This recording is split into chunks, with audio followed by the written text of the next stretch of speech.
ഹരിമോഹൻ കൂടി ചേരുന്നുണ്ട്. ഹരി, ഇന്നലെ തന്നെ റിപ്പോർട്ടിന്റെ ഉള്ളടക്കം, ഇന്നലെയല്ല നേരത്തെ തന്നെ അത് മുഖ്യമന്ത്രിയുടെ മുന്നിലേക്ക് എത്തിക്കാണും, സ്വാഭാവികമാണ്. പക്ഷെ അതിന്റെ സാങ്കേതികത മാത്രമാണ് പൂർത്തീകരിക്കപ്പെടുന്നത്. അങ്ങനെയെങ്കിൽ ഇപ്പോൾ ശശിയുണ്ട്, രാകേഷ് അടക്കമുള്ളവർ, ആഭ്യന്തര സെക്രട്ടറിയും അടക്കമുള്ളവർ ക്ലിഫ് ഹൗസിലുണ്ട്. ഇനി അധികം വൈകാതെ ഒരു തീരുമാനം, ഒരു പ്രഖ്യാപനം ഉണ്ടാകും എന്ന് നമ്മൾ പ്രതീക്ഷിക്കുന്നുണ്ട്. അത് എന്തായിരിക്കും എന്നുള്ളതാണ് ആകാംക്ഷ. എന്തൊക്കെ സൂചനകൾ ലഭിക്കുന്നുണ്ട് ഹരി? ഇതിനകത്ത് ഏറ്റവും പ്രധാനപ്പെട്ട കാര്യം എന്ന് പറയുന്നത് മുഖ്യമന്ത്രിയുടെ മുന്നിലേക്ക് റിപ്പോർട്ട് എത്തി എന്നുള്ളതാണ്. ഇതുവരെ ആഭ്യന്തര സെക്രട്ടറിയുടെ കൈകളിലായിരുന്നു ആ റിപ്പോർട്ട് ഉണ്ടായിരുന്നത്. പക്ഷേ ഇപ്പോൾ മുഖ്യമന്ത്രിയുടെ മുന്നിലേക്ക് ആ റിപ്പോർട്ട് എത്തിയിരിക്കുന്നു. അതായത് ആഭ്യന്തര സെക്രട്ടറി അത് മുഖ്യമന്ത്രിയുടെ ഓഫീസിലേക്ക് കൈമാറിയിരിക്കുന്നു. മുഖ്യമന്ത്രിയുടെ ഓഫീസ് അത് പരിശോധിച്ച ശേഷം ഇനിയിപ്പോൾ അടിയന്തരമായി തന്നെ നടപടി ഉണ്ടാകുമെന്നുള്ള വിവരമാണ് ലഭിക്കുന്നത്. കാരണം ഇനിയിപ്പോൾ DGPയുടെ ഭാഗത്തു നിന്നുള്ള അതിന് റിപ്പോർട്ടിലെ കണ്ടെത്തലുകളുമായി ബന്ധപ്പെട്ടിട്ട് അദ്ദേഹത്തിന് പറയാനുള്ളത് എന്താണെന്ന് മുഖ്യമന്ത്രി നേരിട്ട് കേൾക്കും.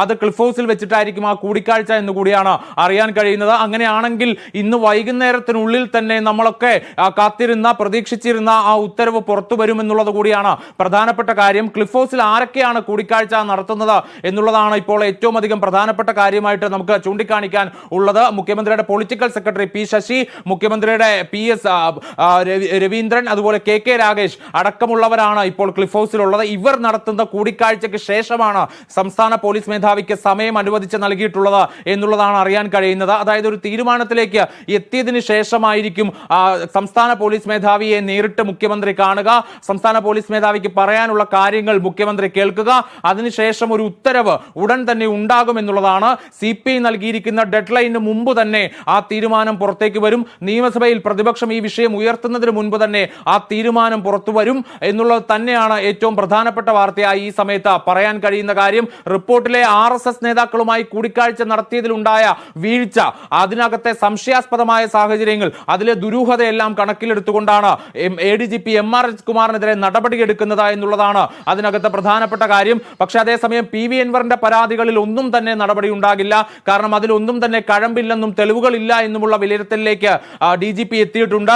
അന്വേഷണ സംഘങ്ങൾക്ക് മാത്രമാണ് റിദാൻ മാമി കേസുകളിൽ ഈ വീഴ്ച സംഭവിച്ചിട്ടുള്ളത്. ADGP MR കുമാറിന് ആ വീഴ്ച ഉണ്ടായിട്ടില്ല.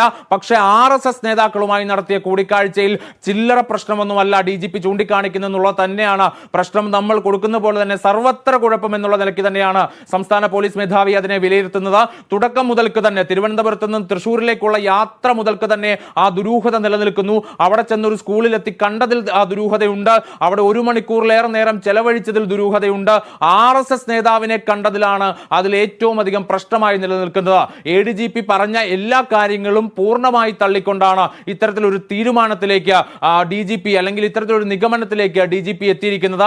RSS നേതാക്കൾ അന്വേഷണവുമായി സഹകരിക്കാത്തത് കൊണ്ട് മാത്രമാണ് ഈ 3 സംശയങ്ങളിൽ ഏതെങ്കിലും ഒന്നാണോ പ്രധാനപ്പെട്ട കാരണമെന്ന് ചൂണ്ടിക്കാണിക്കാൻ DGPക്ക് കഴിയാതെ പോയത്. പക്ഷേ ADGP പറഞ്ഞ എല്ലാ കാര്യങ്ങളും അന്വേഷണത്തിന്റെ ഭാഗമായി നടത്തിയ വിവരശേഖരണത്തിലൊക്കെ തന്നെ തള്ളിക്കളയുകയാണ് DGP ചെയ്തത്. മാത്രമല്ല അതിനകത്ത് ഇനിയിപ്പോൾ സർക്കാർ നേരിടാൻ പോകുന്ന ഒരു പ്രധാനപ്പെട്ട ചോദ്യം കൂടി അവിടെ നിലനിൽക്കുകയാണ്.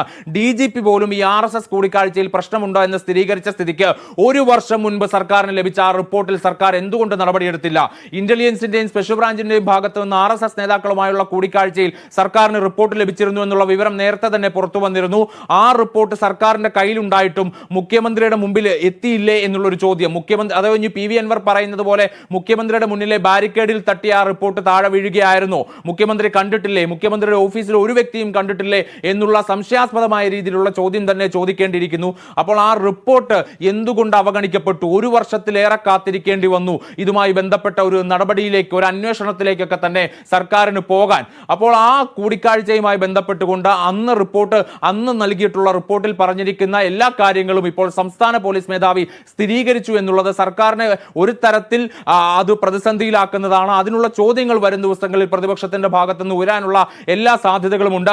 PV അൻവറെ പൂർണ്ണമായി ഒഴിവാക്കിക്കൊണ്ട് പ്രതിപക്ഷം ഉയർത്തിയ ദത്താത്രേയ ഹൊസബലയുമായുള്ള കൂടിക്കാഴ്ചയുമായി ബന്ധപ്പെട്ടാണ് ഈ അന്വേഷണത്തിലെ ഏറ്റവും നിർണായക കണ്ടെത്തലുകൾ എന്നുള്ളതും വളരെ ശ്രദ്ധേയമായിട്ടുള്ള കാര്യമാണ്. അതുകൊണ്ട് തന്നെ ഈ RSS നേതാക്കളുമായി നടത്തിയ കൂടിക്കാഴ്ചയിൽ അടിയന്തരമായി തന്നെ നടപടി വരികയും അത് സർക്കാർ തങ്ങളുടെ RSS വിരുദ്ധ പോരാട്ടത്തിന്റെ ഭാഗമായി എടുക്കുന്ന നടപടിയാണ് എന്ന് വരികയും ചെയ്യുമെന്നുള്ളത് സ്വാഭാവികമാണ്. അതുകൊണ്ട് PV അൻവറിന് ഇനി റോൾ കൊടുക്കണ്ട എന്നുള്ള ഒരു തീരുമാനത്തിലേക്ക് കൂടി എത്തുകയാണ്. PV അൻവറിന്റെ പരാതികളിൽ കഴമ്പില്ല എന്ന് കണ്ടെത്തിയതോടുകൂടി അതും ഈ അന്വേഷണവുമായി ബന്ധപ്പെട്ട് വളരെ നിർണായകമായിട്ടുള്ള ഒരു കാര്യമാണ്. എന്തായാലും നടപടി വരുന്നു, ആ നടപടി അടിയന്തരമായി തന്നെ ഉണ്ടാകും എന്നുള്ളതാണ് പ്രധാനപ്പെട്ടത്. എന്തായാലും DGP ഏറ്റവും ഒടുവിലായി ലഭിക്കുന്ന ഒരു വിവരമുണ്ട് സൈഫുദ്ദീൻ, അതായത് DGP അല്പസമയത്തിനുള്ളിൽ തന്നെ ക്ലിഫ് ഹൗസിൽ എത്തും എന്നുള്ള വിവരമാണ് ഏറ്റവും ഒടുവിലായി നമുക്ക് ലഭിക്കുന്നത്. അല്പസമയത്തിനുള്ളിൽ അദ്ദേഹം ക്ലിഫ് ഹൗസിൽ എത്താൻ വേണ്ടി അദ്ദേഹത്തോട് നിർദ്ദേശിച്ചിട്ടുണ്ട് മുഖ്യമന്ത്രിയുടെ ഓഫീസിൽ നിന്ന്. അദ്ദേഹം ക്ലിഫ് ഹൗസിൽ എത്തിക്കഴിഞ്ഞാൽ ഉടൻ തന്നെ ഇതുമായി ബന്ധപ്പെട്ട കാര്യങ്ങൾ അദ്ദേഹത്തിന്റെ ഭാഗത്തു നിന്ന് അറിയാൻ കഴിയും. അത് മുഖ്യമന്ത്രിയുമായി അദ്ദേഹം പങ്കുവെക്കും. അങ്ങനെ പങ്കുവെച്ചതിന് തൊട്ടുപിറകെ തന്നെ ഒരു ഉത്തരവ്, സർക്കാരിന്റെ ഭാഗത്തു നിന്ന് ഒരു ഉത്തരവോ അല്ലെങ്കിൽ മുഖ്യമന്ത്രിയുടെ ഓഫീസിൽ നിന്ന് എന്തെങ്കിലും തരത്തിലുള്ള വാർത്താക്കുറിപ്പോ പുറത്തു വരാനുള്ള സാധ്യതയാണ് ഇപ്പോൾ നിലവിലത്തെ സാഹചര്യത്തിൽ കാണുന്നത്. മുൻപ് ഈ സമീപകാലത്ത് നടന്നിട്ടുള്ള പ്രശ്നങ്ങളിലൊക്കെ തന്നെ, വിവാദങ്ങളിലൊക്കെ തന്നെ ആദ്യം വന്നത് ഉത്തരവായിരുന്നില്ല, മുഖ്യമന്ത്രിയുടെ ഓഫീസിൽ നിന്നുള്ള വാർത്താക്കുറിപ്പായിരുന്നു. അതായത് മുഖ്യമന്ത്രി നേരിട്ട് ഇടപെട്ടുകൊണ്ട് നടപ്പിലാക്കിയ ഒരു തീരുമാനം എന്നുള്ള നിലയ്ക്ക് സർക്കാർ അത് അവതരിപ്പിക്കുകയാണ് സാധാരണ ചെയ്യുന്നത്. അതുകൊണ്ട് തന്നെ ഈ വിഷയത്തിലും ഒരുപക്ഷെ അത് തന്നെ ആയിരിക്കും. അതല്ല എന്നുണ്ടെങ്കിൽ ഒരു ഉത്തരവായിരിക്കും. അക്കാര്യം നമുക്ക് കാത്തിരുന്ന് കാണാം. പക്ഷേ എന്തായാലും ADGPക്കെതിരെ നടപടി വരുന്നതിൽ ഒരു തരത്തിലുള്ള കാലതാമസവും വേണ്ടതില്ല എന്നുള്ള തീരുമാനത്തിലേക്ക് മുഖ്യമന്ത്രിയുടെ ഓഫീസ് എത്തി എന്നുള്ളതിന്റെ തെളിവാണ് ഇന്നിപ്പോൾ അടിയന്തരമായി നടക്കുന്ന കൂടിക്കാഴ്ചകളെല്ലാം തന്നെ. ആദ്യം P ശശി പൊളിറ്റിക്കൽ സെക്രട്ടറിയുമായി കൂടിക്കാഴ്ച നടക്കുന്നു. അതിനുശേഷം അങ്ങോട്ടേക്ക് തന്നെ CM രവീന്ദ്രൻ എത്തുന്നു. അതിനുശേഷം KK രാഗേഷ് എത്തുന്നു. ഇപ്പോൾ ഏറ്റവും ഒടുവിൽ ആ കൂടിക്കാഴ്ചയുടെ അവസാന ഘട്ടത്തിൽ സംസ്ഥാന പോലീസ് മേധാവി ഷെയ്ഖ് ദർവേ സാഹിബിനോട് ക്ലിഫ് ഹൗസിലേക്ക് എത്താൻ വേണ്ടി നിർദ്ദേശിക്കുന്നു എന്നുള്ളതാണ് പ്രധാനപ്പെട്ട ഒരു കാര്യം. അതുകൊണ്ട് അടിയന്തരമായി തുടരുക. നിശ്ചയമായും ക്ലിഫ് ഹൗസിൽ തിരക്കിട്ട ചർച്ചകൾ നടക്കുന്നു. നടപടി ഏത് രീതിയിൽ, ഏത് തരത്തിൽ പുറത്തു വരും എന്നുള്ളതാണ് ചോദ്യം. അത് ഒരു വാർത്താ സമ്മേളനമായിരിക്കില്ല, നിശ്ചയമായും അതൊരു വാർത്താക്കുറിപ്പായിരിക്കും. ആ വാർത്താക്കുറിപ്പിൽ ഉത്തരവ് എന്തായിരിക്കും എന്നുള്ളതാണ് ആകാംക്ഷയോടുകൂടി ഉറ്റുനോക്കുന്ന ഒരു കാര്യം.